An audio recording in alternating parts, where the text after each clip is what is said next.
Hey everyone, Travis Young here. Just hanging out in my car on my way to the food bank. And I realized something really interesting as I created this video and shared it, and it was really kind of like a aha moment for me. I have here in my hands turkey donated by Lisa. Thank you for that, Lisa. But it's really interesting because that's probably one of the only things that came out of all the videos, even though there was 20 people who shared the video and over 1,800 people that watched it, which is fantastic for exposure. But at the end of the day, information, a bunch of people being aware, and if we fail to accommodate our awareness with actions, we are left with a bunch of people who are informed, but no tangible result, no change. And that's really interesting to me. But I realized that there was a giant gap somewhere in either my communication to other people or something that I failed to do. And I realized that it was more so on my end. I'm sure the Red Deer Food Bank does not need new ideas. They need people who are willing to give their time and their effort to actually help people get stuff that they have implemented and in place to get it already done. And so it leads me to this question that I'm actually on my way to the food bank right now. But it helped me to come to this question. This is what you need to ask, not only organizations, but other people in your life. How can I best serve you?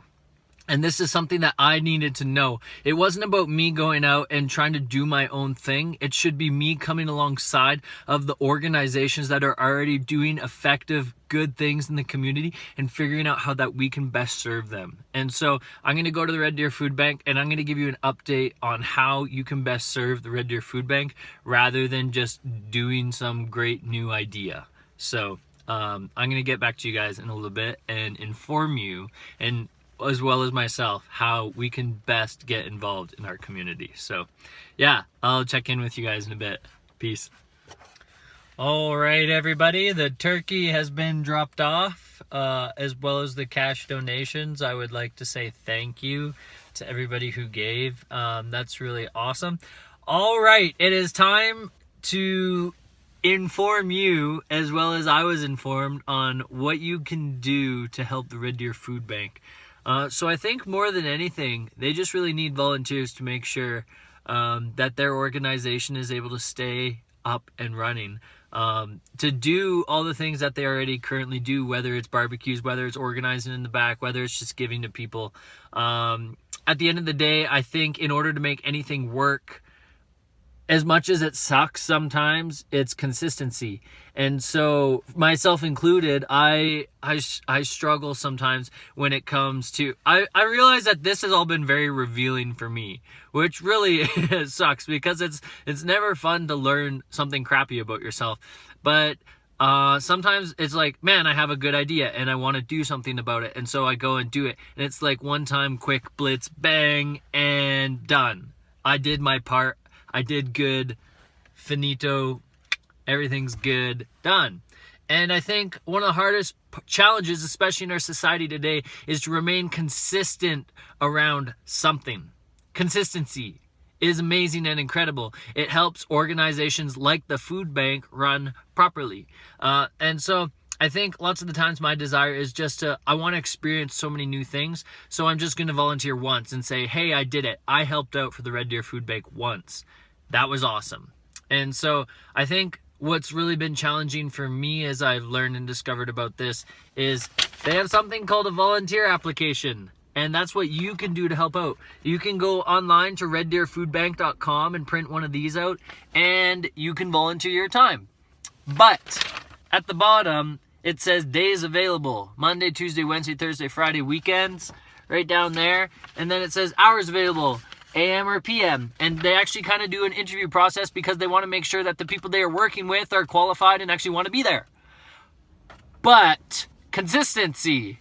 Are you going to do this once, or are you going to want to help out more than once? And so I think the big question that I've had to ask myself, and that I'm challenging other people to ask themselves, is why do you want to help? Do you want to help so you can say you can help, or do you want to help because you actually have a desire to serve other people and ask, how can I best serve you? And that's been challenging for me, especially.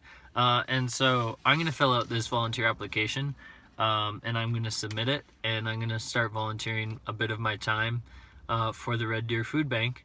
And I think there's something to be said for consistency. But I think before you choose to maybe volunteer your time for something like this, you should just really be asking the questions about what do you care about, who do you want to help succeed, who do you best want to serve, and are you willing to be consistent in serving that organization or those people?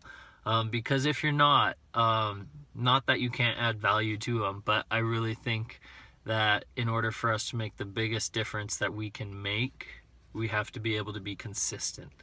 And so that's probably the biggest thing I've learned is partner with organizations, partner with people, but if you're going to partner, you have to be consistent. And if you can't be consistent, then it's really going to be tough for you to actually go out and make a difference. Don't be a one-time fling thing. Be somebody who's consistent, somebody who's dependable, and make this world a better place because of it. And so those are my learnings from the week. I love you guys. Let's go change this world together with consistency because the world really needs it. So yeah, peace out. Woo!